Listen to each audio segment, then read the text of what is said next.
गुरुदेव, हमारा प्रश्न ये है कि भगवान कहाँ है और कैसे प्राप्त होंगे।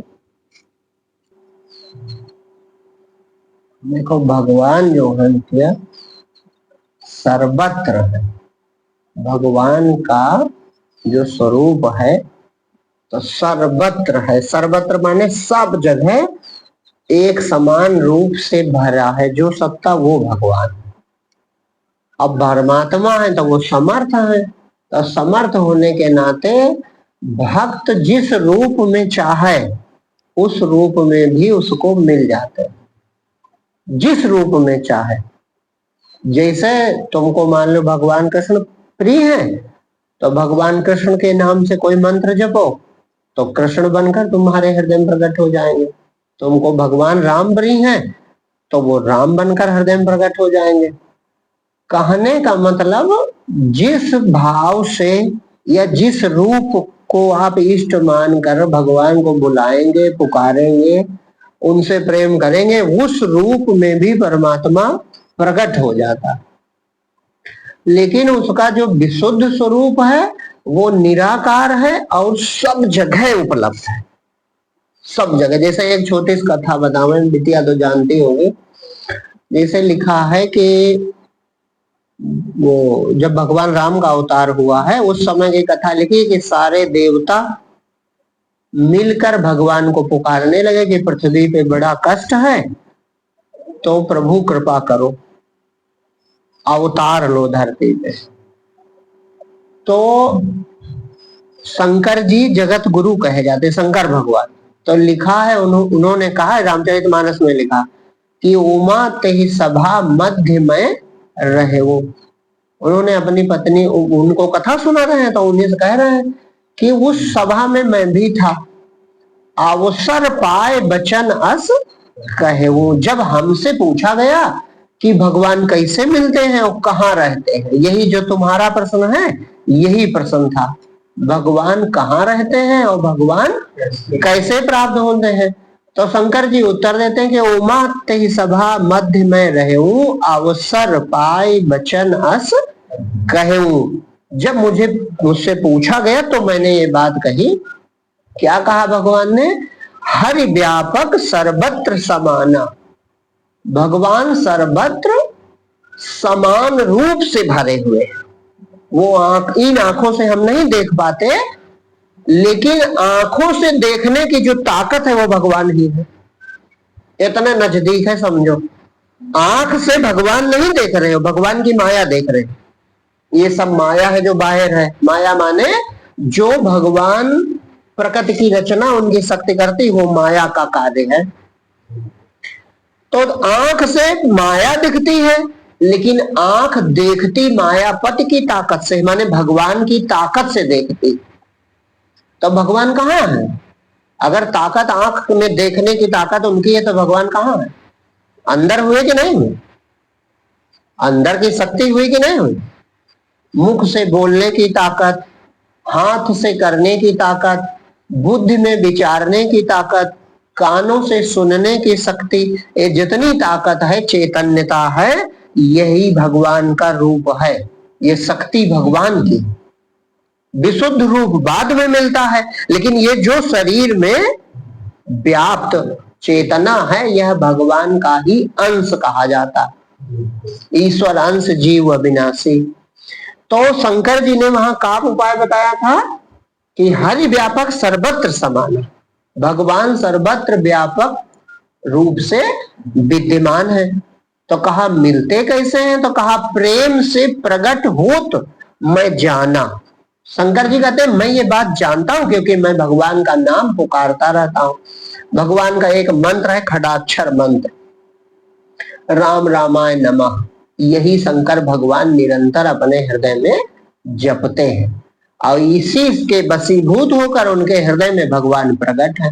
तो उन्होंने वहां प्रमाण से कहा कि हरि व्यापक सर्वत्र समाना, लेकिन प्रेम से प्रकट होत मैं जाना। ये नहीं सुनी बात मैं नहीं कहता हूं, मैं जानता हूं।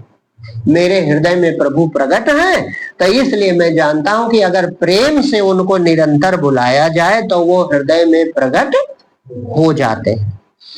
तो जो नाम जप संत कहते हैं नाम जपो, तो उसके पीछे जो भाव है वो जपना नहीं है, बल्कि क्या है, पुकारना है। यही प्रेम है।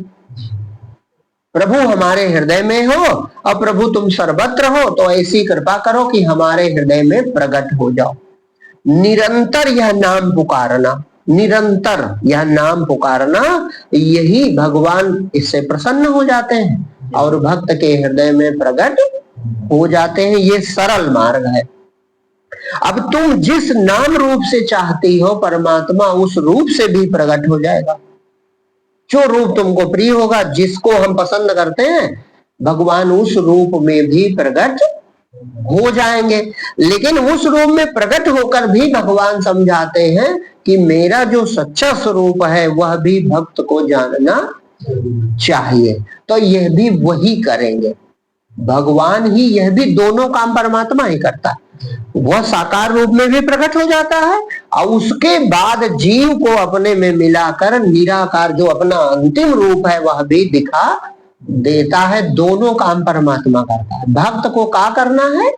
केवल निरंतर उनको पुकारना है। ये नाम जपना, देखो दो चीजें होती हैं। जब हम कोई क्रिया करते हैं, कर्म, तो अगर कर्म है और उससे हमारा कोई लाभ हानि नहीं है, या लाभ हानि है भी लेकिन कर्म मान के करते हैं, तो हम थक जाते हैं। ये नियम है। कर्म मान के करते हैं तो थक जाते हैं, लेकिन जहां हमारा प्रेम होता है वहां हम कभी थकते और रुकते नहीं है। जैसे एक साधारण व्यक्ति को कह दो कि तुम ये नाम जपो, तो वो 1 घंटा जपेगा, 2 घंटा जपेगा, फिर ऊब जाएगा, फिर कहेगा कल जपेंगे, परसों जपेंगे, क्योंकि वो काम कर रहा है।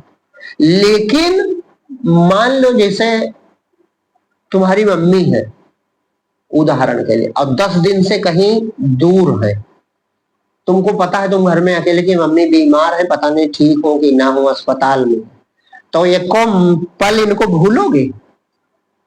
नाम भी नहीं लेना पड़ेगा, मम्मी मम्मी मम्मी जपना भी नहीं पड़ेगा, लेकिन एक क्षण तुम इनको भूलोगे, रातों दिन उनकी याद बनी रहेगी। ठीक हो जाती तो ठीक था, ठीक हो जाती तो ठीक था। तो जो रातों दिन याद बनी है वो प्रेम, समझ गए बात? जो रातों दिन प्रेम है, प्रेम क्या है?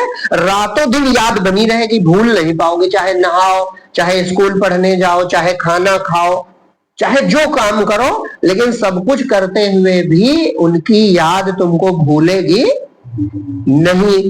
इसी तरह भगवान कहते हैं कि जो मुझको अपना मान लेता है, क्यों? जैसे इनकी याद काहे आएगी? क्योंकि ये तुम्हारे अपने हैं। पिताजी की याद क्यों आएगी? क्योंकि वो हमारे अपने हैं। तो जो अपना होता है वो प्यारा होता है, और उसकी हमको निरंतर याद अगर दूर है तो आएगी। प्रेम का ये पहचान है। तो भगवान को अपना मान लो। भगवान हमारे माता पिता के भी माता पिता है।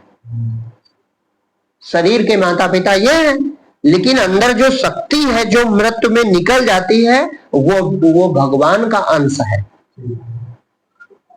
भगवान कहते हैं कि शरीर में जो चेतना है, जो मैं करती, जो बोलता है, खाता पीता है, और मृत्यु में कहा जाता है कि ये चले गए।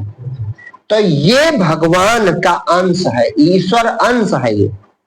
और यही पुकारेगा। कौन पुकारेगा? यही पुकारेगा। और एक और बात समझो भैया, प्रेम इसी में होता है, शरीर का केवल भ्रम होता है। शरीर का भ्रम तो है। अभी शरीर से ये ईश्वर अंश हटा, जीव हटा, तब मिट्टी नाम पड़ जाता है। हम 1000 बार कहे, शरीर जैसे जीव निकला, प्रेम कहाँ चला गया? हाँ, तब स्मरण उसका आएगा कि अरे वो चले गए, बाबा हमारे बड़े अच्छे थे, वो चले गए, दादा बड़े अच्छे थे, वो चले गए। तो शरीर तो लेटा होता उस समय। तो कौन चला गया? यानी जिससे हम प्रेम करते थे, जिसको अपना कहते थे, और जो हमको अपना कहता था वो जीव ही था। यानी चेतन चेतन को प्यारा है, प्रेम जड़ में हो ही नहीं सकता। भ्रम जड़ का रहता है, आलंबन माने बहाना। जैसे प्रकाश सूरज का आता है, लेकिन मान लो कि कोई ऐसा हो कि कमरा बाहर कभी ना निकला हो, तो वो कहेगा अरे खिड़की खोलो इससे उजाला आता।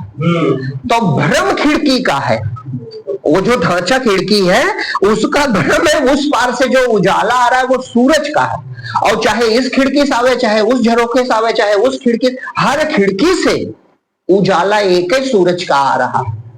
अब जो इन खिड़कियों के उस पार निकल गया उसने जान लिया सूरज एक है, और जो खिड़कियों के बाहर कभी निकला नहीं वो कहता है कि नहीं ये इस वाले ज्यादा आता है, उससे कम आता है, इस झरोके से बढ़िया रहता है, तो वो खिड़कियों में फंसा रहता है। तो इसी तरह जितनी शरीर रूपी खिड़कियां हैं, इन सब में जो ये चेतना आ रही है खिड़कियों से प्रकट होकर के, ये भगवान एक ही, वो जो नारायण है परमात्मा, उन्हीं की, वही सब रूप रखते हैं, सब रूप में प्रकट होते हैं। तो उनको चाहे जिस नाम रूप से पुकारो, चाहे इस खिड़की की पूजा करो, चाहे उस खिड़की की पूजा करो, चाहे उस खिड़की की पूजा करो, तुम पूजा सूर्य भगवान की कर रहे हो। तुमको भ्रम है कि ये बड़ी खिड़की, ये छोटी खिड़की, ये सुंदर खिड़की, ये खराब खिड़की। बस इसी प्रकार से हम अज्ञानी मनुष्य किसी भी नाम रूप की पूजा कर रहे हो, सचमुच में वो हम भगवान या जो आदि देव परमात्मा है उसी का तो पूजन करते हैं। तो जो तुमको नाम प्रिय हो, बस यही सूत्र है, जो भगवान का नाम प्रिय हो, जो रूप प्रिय हो, निरंतर उसका पुकारना, उसको निरंतर याद रखना। जैसे सुबह शाम बैठ के तुम थोड़ी देर नाम जप सकते हो, है ना, अभी तो पूरा समय कर नहीं सकते, थोड़ी समय कर सकते, लेकिन याद हमेशा बनेगा। और ये भाव रखो कि प्रभु हमारे अंदर भी हो और बाहर भी हो, सब जगह तुम ही हो। इसलिए प्रभु आप हमारी प्रार्थना पुकार हर समय सुन रहे हो। ये जब आप दृढ़ निष्ठा रखोगे तो इसको सत्य में परिवर्तित परमात्मा कर देगा। हाँ, भगवान खुश हो जाएगा। अब भगवान प्रकट होकर दिखा देगा कि देखो हम ही हैं, कोई दूसरा नहीं है। तो भगवान का भजन सब जगह किया जा सकता है और सर्वत्र सब समय किया जा सकता है। हाँ, ये जरूर है कि जैसे संतों के पास हम जाते हैं तो वे भगवान को प्राप्त कर चुके हैं, तो उनकी कृपा, उनका प्रभाव अधिक होता है, हमारी भक्ति उन्नत होती है। इसलिए तीर्थ स्थान संतों के पास जाना अच्छी बात है, लेकिन तुम जहां हो, जिस अवस्था में हो, वहां पर भी अगर प्रेम से पुकारोगे तो भगवान तुमको दर्शन दे सकता है। बस पक्की निष्ठा होनी चाहिए, उतना ही विश्वास रखो, जिस तरह हमारे माता पिता सत्य हैं उसी तरह परमात्मा सत्य है। ये आरंभिक बात हम केवल कर रहे हैं, इतना सत्य नहीं, भगवान सर्वकालिक सत्य है और माता पिता थोड़ी देर के सत्य है। ये स्वप्न का सत्य है, वो परमार्थिक सत्य है, ये व्यवहारिक सत्य है। तो दोनों में फर्क है, लेकिन एक समझने के लिए, जैसे एक तो अभी बिटिया बच्चे हैं, हाँ, कि कम से कम इतना सत्य जरूर मानो, हाँ, कि जैसे ये सब तुम्हारा काम करते हैं, सब सुनते हैं, इनके माध्यम से भगवान ने कर रहा, भगवान ने ही इनको तुम्हारा माता पिता बनाया है। नहीं तो हम तो जानते भी नहीं थे हमारा माता पिता कौन होगा, दुनिया में कोई नहीं जानता। तो किसने नियुक्त किया? भगवान ने ही तो दिया। माता के रूप में, पिता के रूप में कौन हमारा सब काम कर रहा है? भगवान ही कर रहा। ऐसा भाव रखो तो भगवान तुमसे प्रसन्न हो जाएगा। और चाहे नाम की कोई बाध्यता नहीं, जो तुमको प्रिय हो, जो तुमको प्रिय हो, जो नाम प्रिय हो, जो भगवान का रूप प्रिय हो, उसी रूप में भगवान को याद करो। फिर भी परमात्मा संभालना उसको है कि हमको संभालना? भाई संभालना परमात्मा को है, और वो सर्वज्ञ सुजान है, सब जानता है। वो केवल तुम्हारे हृदय का प्रेम देखता है, भगवान का देखते हैं। देखो भिखारी भी नाम रटता है और वो ज्यादा ही रटता है। संत को तो कोई रटते देखा नहीं होगा, देखा है? संत जनों को नाम रटते देखा नहीं, और भिखारी दिन भर राम राम भैया राम के नाम पर दे दो, लेकिन वो देने वाले पर विश्वास करता है। वो नाम पर विश्वास नहीं करता। क्यों? क्योंकि उसकी जड़ बुद्धि होती है, तो वो सोचता है कि लोग भगवान को मानते हैं, तो इसलिए भगवान के नाम पर दे दो, ये कहता है। देखो उसकी बातें में छुपाओ, तो कहता भैया भगवान के नाम पे हमें दे दो, मतलब तुम भगवान को मानते हो तो उनके नाम पे दे दो, वो तुमको कुछ देंगे उसके बदले में। इसका मतलब उसका विश्वास नहीं है। और विश्वास होता तो क्या मांगता? किसी संत को कभी मांगते देखा? मांगते तो छोड़ जाओ, वो अपनी जगह छोड़ के नहीं जाते। मांगना तो बहुत दूर की बात है।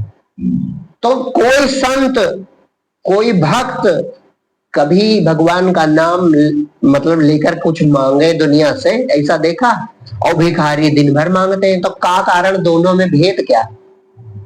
भेद यह है कि उसको भगवान पर विश्वास नहीं है, उसका भगवान में प्रेम नहीं है।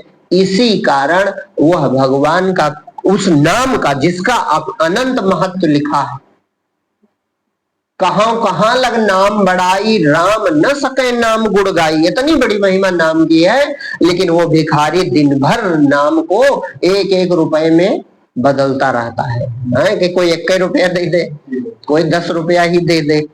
तो ये क्या है? इसका मतलब वो नाम की महिमा नहीं जानता, वो भगवान से प्रेम नहीं करता, वो भगवान पर विश्वास नहीं करता। तो ये बात हम इसलिए कह रहे हैं कि विश्वास जरूरी है। विश्वास हो बात में तो भगवान में प्रेम बन जाएगा। जाने बिन न होए प्रतीति, और बिन प्रतीत होए नहीं प्रीति। प्रीति बिना नहीं भगत दृढ़ाई, जिन खगेश जल के चिकनाई। जब तक भगवान को जानो ना, तब तक उनसे प्रेम नहीं होता, उन पर विश्वास नहीं होता। विश्वास नहीं होता तो प्रेम दृढ़ नहीं होता, प्रेम दृढ़ नहीं होता तब भक्ति कैसे प्राप्त होगी? तो मुख्य चीज है कि इस बात पर कि भगवान सर्वत्र है, हमारे अंदर बाहर ऊपर नीचे दाएं बाएं परमात्मा ही है, उन्होंने ही ये पूरा संसार बनाया है। ये बात मान के विश्वास करो, और उसके बाद चाहे जिस रूप से उनका भजन करोगे तो परमात्मा तुम्हारे हृदय में प्रकट हो जाएगा। और प्रकट होने के बाद जो हम और आगे की बात बताया करते हैं, वो सब केवल हम कहते ही हैं, वो काम भगवान का है, परमात्मा कर देगा। केवल तुम भगवान को पुकारते रहो, बाकी जितने कार्य हैं, और इस समय भी सारे कार्य कौन कर रहा है? जो हम कहा करते हैं, श्वास चलाना, भोजन पचाना, खून दौड़ाना, जन्म देना, शरीर को बड़ा करना, तो हम तुम कर सकते हैं, बुद्धि से कोई कर सकता है? तो भगवान इस समय भी तो है, हर समय हर जगह उपलब्ध है। कहा गया कि प्रेम से प्रभु प्रकट जिमी आगी। जैसे आग सब जगह है, लेकिन जब प्रकट होती है तो अपना रूप दिखाती कि देखो हम ही है। और फिर आग का एक स्वभाव भी है, वो सारे साकार को निराकार कर सकती है। चाहे उसमें लोहा डाल दो, चाहे लकड़ी, चाहे कागज, चाहे ईंटा, और सबको जला के अपना रूप बना सकती है। इसी प्रकार से जब प्रेम से परमात्मा हृदय में प्रकट होता है तो सारे जगत में प्रकट हो जाता है एक के साथ। हाँ, जब हृदय में प्रकट होगा बस सारे, जैसे अभी जो बात पढ़ रहे थे कि वो नदी, पर्वत, झरने, लहरें, पेड़ पौधे, मनुष्य, पशु पक्षी, जड़ चेतन, सब में अपने प्रभु का रूप देखता है। वो पक्का जान जाता कि सर्वत्र एक ये जो चराचर जगत है, ये सब कुछ परमात्मा ही है, मेरे प्रभु ही है, उनके अतिरिक्त कोई और दूसरा नहीं है। वो भगवान के प्रेम में मगन रहता है, कभी रोता है, कभी गाता है, कभी नाचने लगता है, कभी मौन हो जाता है, और केवल प्रभु के प्रेम में डूबा रहता है। ये भक्त की गति दशा होती है, उसके जीवन की संभाल प्रभु करते हैं। वो बहुत ऊंची दशा है, ऊंची दशा भगवत कृपा से प्राप्त होगी, लेकिन अभी उनको याद करना ये हमारे हाथ में। तो कर्म न मानो, जैसे हमने अभी उदाहरण दिया कि माला सुबह शाम जप सकते हैं, लेकिन जो हमारा कोई प्रिय है उसकी याद हम रातों दिन रख सकते हैं। इसी तरह माला, भगवान का नाम जितना समय हो तुम नाम पुकारो, जपो, लेकिन स्मरण 24 घंटे बना रहे। सो जाओ तो सो जाओ, जब तक जागते रहो तब तक होश पूर्वक भगवान की याद बनी रहे, अगर ऐसा रखो तो धीरे धीरे धीरे धीरे भगवत प्राप्ति हो जाएगी। जिस नाम रूप में प्रेम होगा उसी रूप में परमात्मा आके हमारे हृदय में प्रकट हो जाएगा। हर चीज का यही फल है। देखो बढ़िया पूछे तुम, कबीर साहब का एक दोहा है, वो हम सुना। लिखा है तीर्थ का है एक फल, तीर्थ का है एक फल, संत मिले फल चार और सदगुरु मिले अनंत फल, कहें कबीर विचार। तो लोगों ने अर्थ लगाया होगा कि तीर्थ जाओ तो एक फल मिलता है, लेकिन उनका ये दोहे का अर्थ नहीं। तीर्थ का एक फल है, तीर्थ यात्रा का एकमात्र फल है कि संतों से जाके मिलो। तुम तीर्थ जाओ और संतों से न मिलो, तीर्थ है का ये बताओ। देखो भागवत जी में एकदम साफ, अभी वो 2-3 अध्याय पहले तुमने लिखा है, भगवान कृष्ण खुद कहते हैं कि सत तीर्थ सुर ये संत जन जो चतुर नर जान ही पता, तीर्थ न केवल तोय में पाहन रचे नहीं देवता। भगवान कृष्ण का उद्घोष है भागवत का, ये कृष्णचरितमानस में जो लिखा है, मतलब हम छंद में सुना रहे हैं, वो यही हूबहू श्लोकों में भी लिखा। तीर्थ न केवल तोय में पाहन रचे नहीं देवता, सत तीर्थ सुर ये संत जन जो चतुर नर जान ही पता। भगवान संतों की मंडली बैठी हुई है, कहा? श्रुत देव ब्राह्मण के घर में, वहीं का तो प्रसंग है, जनकपुर में। तो वहां पर भगवान संतों की बड़ाई करते हुए कहते हैं श्रुत देव ब्राह्मण से, जब उनके चरण धुलने लगते हैं तो भगवान बड़े खुश हैं। तो भगवान कहते हैं कि श्रुतदेव जी यही तीर्थ तुम कर रहे हो, ये संत जन जो बैठे हुए हैं यही सच्चे तीर्थ है और यही सच्चे देवता है। और तीर्थ में केवल तोय में, जो जल के किनारे नदियों के किनारे लोग जाते हैं तो वो जो जल में स्नान है वो तीर्थ स्नान नहीं है। पाहन रचे नहीं देवता, भगवान की वाणी है। भगवान कहते हैं पत्थर की मूर्ति को ही केवल देवता न मानो, है वो भी जो न मिल सके उनके लिए है। कहा उनको बहुत काल तक सेवन करो, फिर भी जो वो देंगे वो केवल बंधन कारक होगा। बहुत काल तक तीर्थ स्नान करो, बहुत काल तक मूर्ति पूजा करो, फिर भी जो परिणाम मिलेगा वो भाव बंधन करने वाला होगा। और ये संत जन है, अगर इनकी कृपा हो गई तो भाव पार कर देंगे, ये सच्चे तीर्थ है। और दूसरी तीर्थ की परिभाषा, जहां संत रहे वही तीर्थ। तीर्थ प्रयाग तीर्थ अपने संगम से नहीं है, प्रयाग तीर्थ इसलिए है क्योंकि वहां संत जन निवास करते थे। जहां जहां नदियों के किनारे संत जन की कुटिया थे वो सब आज तीर्थ बन गए। बन गए कि नहीं बन गए? इसी तरह आज भी है, जहां संत निवास करें उसे ही तीर्थ स्थान जानो। तो उन्होंने कहा तीर्थ का एक फल जानो कि संतों से मिलो। तुम अगर तीर्थ जा रहे हो तो ठीक है, लेकिन तीर्थ जाओ तो संतों के जरूर दर्शन करो, संतों से मिलो। तो जब संत से मिले तो 4 फल मिल जाएंगे। कौन कौन से? धर्म अर्थ काम, वो चारों फल मिल जाएंगे। धर्म भी बन जाएगा, सब कामनाएं भी पूरी हो जाएंगी, धन धान्य से संपन्न भी हो जाओगे, और अगर उनकी बात मान गए तो अंत में भगवत प्राप्ति भी हो जाएगी। तो धर्म अर्थ काम मोक्ष सब मिल जाएगा। लेकिन उसी के आगे और बात जोड़ दी, कहा ये तो सब्र कर लेना कि हम गए थे और संतों के दर्शन करके लौट आए, अब हमको सब मिल जाएगा। तो कहा नहीं, तीर्थ का है एक फल, संत मिले फल 4 और सदगुरु मिले अनंत फल, कहे कबीर विचार। अगर उसी संत में तुमको गुरु मिल गया, संत की बातें सुनी और तुम्हें प्रभाव पड़ा और तुमने उनको गुरु मान लिया, तो कहा सदगुरु अगर वो बन गया, वही संत सदगुरु में परिणित हो गया, तो सदगुरु मिले अनंत फल। अब तो परमात्मा ही मिल जाएगा, जो अनंत तत्व परमात्मा है वो तुमको प्राप्त हो जाएगा। तो ये पक्का है, जब हम तीर्थ पर जाएं तो अगर वहां कोई पास पड़ोस में संत का आश्रम है, संत है, तो उनसे जरूर मिले। क्योंकि वही असली पता जानते हुए भगवान कहाँ रहते हैं, भगवान का निवास कहाँ है ये पता संतों को है। वो तुमको ठिकाना बताएंगे और भगवत प्राप्ति का मार्ग भी बताएंगे, किस प्रकार से सरलता से भजन कर सको ये बताएंगे। और उनके हृदय में चूंकि परमात्मा प्रकट है तो एक अपरोक्ष तुमको प्रत्यक्ष नहीं लगता, इसलिए मैं कह रहा हूं, है तो प्रत्यक्ष ही, लेकिन हम संसारी जनों की नजर में अपरोक्ष ही सही, तुम भगवान से ही मिलके आए हो अगर संत से मिलके आए हो। और जब तुमको बोध हो जाएगा तो जान जाओगे, भेद खुल जाएगा। ये भेद की छुपी बात है, जब पर्दा खुलेगा वही खिड़की वाला हाल है। तुम खिड़की देखते हो सूरज पर नजर नहीं जाती, उजाला सब सूरज का है जो खिड़की से आ रहा।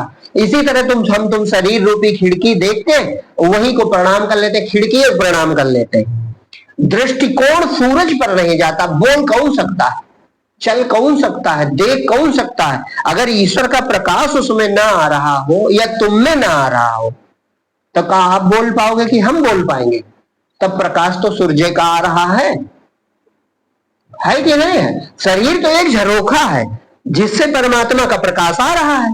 अब इसी से तुम उसको पहचान सकते हो, और जिसने प्रकाश को पहचान लिया वो खिड़की के भाव से मुक्त हो जाता है। वो जान जाता है सूरज ही है, सूर्य बोल रहा है, सूर्य विराजमान है, और सामने फिर उसकी सब खिड़कियां नष्ट हो जाती, फिर वो दृश्य से पार चला जाता है। वो जान जाता है कि प्रकाश रूप परमात्मा है और खिड़कियां केवल जो अंधकार, जो कमरे के अंदर है, जो बंधन में है, जो आकार में बंधे हुए, वे खिड़की से प्रकाश प्राप्त करते हैं। और जो जिसकी दृष्टि खुल गई, जो बाहर निकल गया, वो जान जाता है ये मात्र एक सूरज है, वही सब जगह से प्रकाश, उसी का प्रकाश सर्वत्र आ रहा है।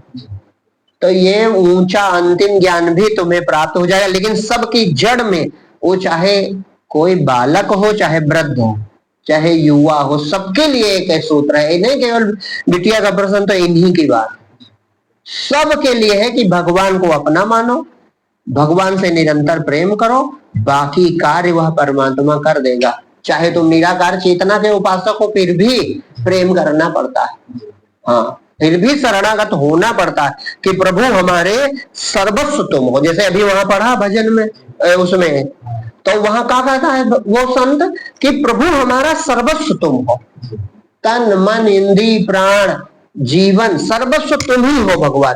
अब जब सर्वस्व भगवान है तो हम कहाँ बचे? तो अपना मैं भगवान को सौंप दो, धीरे धीरे धीरे धीरे भगवत कृपा हमको मिल जाएगी। भगवान हमारे हृदय में ही है, बस ये समझे रहो। इस समय सत्संग तुम सुन रहे हो तो तुम सुनो या ना सुनो, परमात्मा सब जानता है।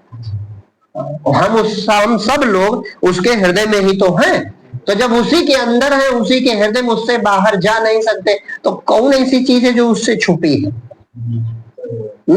इस समय भी तुम किस भाव से सुन रहे हो, तुम कितने प्रेम से सुन रहे हो, तुम भगवान में कितनी निष्ठा रखे, इस समय भी वो साक्षी है, सब जान रहा। हाँ, इस समय हम इसी समय बात कर रहे हैं। इस समय आपका जो भाव है, हृदय में जो सोच रहे हो, जिस भाव से सत्संग सुन रहे हो, जितने प्रेम से तुम इसे ग्रहण कर रहे हो या बिना प्रेम के सुन रहे हो, वो सब इसी समय जान रहा है। हम तुम धोखे में, हम सोचते हैं का कोई हमें देख रहा कि का कोई हमें जान रहा। अरे एकदम ईमानदार हो जाओ, सब कुछ अच्छा हो जाएगा, बस तुम अच्छे हो जाओ। झूठ ईर्ष्या कपट त्याग दो, एकदम सच्चे हो जाओ और सब कुछ अच्छा हो जाएगा, बस तुम अच्छे हो जाओ। अच्छा क्या होना है प्रभु, हम जानते नहीं अच्छा बुरा क्या है, एकदम सच्चे हो जाओ, बस एकदम सत्य पर स्थित हो जाना ही, सच्चाई पर स्थित होना ही अच्छा होना। एकदम सच्चाई पर आ जाओ कि प्रभु हम कहा जाने, हम आपके बारे में ज्यादा जानते नहीं, जो सुना है हम उसी तरह आपको पुकार रहे हैं। ऐसा नहीं कर सके कोई, केवल ऐसा नहीं कर सके कि प्रभु हम तो कुछ जानते ज्यादा नहीं, जो ग्रंथ में पढ़ा या जो सुना संतों के मुख से, वही उसी भाव से हम आपको प्रभु पुकार रहे हैं। तो परमात्मा खुश हो जाता है, उसको सच्चाई पसंद है, क्योंकि वो सत्य है, तब तो उसको सच्चाई प्रिय है भगवान को। हाँ, सच्चाई एकदम, अपने स्वार्थ या लोभ में किसी की हानि हिंसा ये न होना चाहिए, या किसी को दिखाने के लिए हम अच्छे ना बने। हाँ, क्योंकि वो उसको तो हम भ्रमित कर देंगे भाई, हम अच्छे बन के उसको भ्रमित कर देंगे, लेकिन क्या भगवान को भ्रम में डाल सकते हैं? एक संत का भजन था कि उससे छिपा रहे हो जिससे छिपा नहीं है। जब तुम छिपा रहे हो उसी समय वो देख रहा। आप कल्पना करो कि कोई आदमी कुछ चोरी कर रहा हो कहीं, और उसके बाद उसके माने उस पहचान न पाए, वो मिटा रहा हो, सबूत मिटा रहा हो चोरी करके, और जिसका सामान है वो उसी समय कहीं देख रहा हो, और करते समय ही नजर उधर चली जाए तो क्या हाल होगा? वो बेचारे न डूबते बनेगा न मरते बनेगा न जीते बनेगा। तो सच्चाई यही है कि हर समय हर हाल में परमात्मा हमें देख रहा है।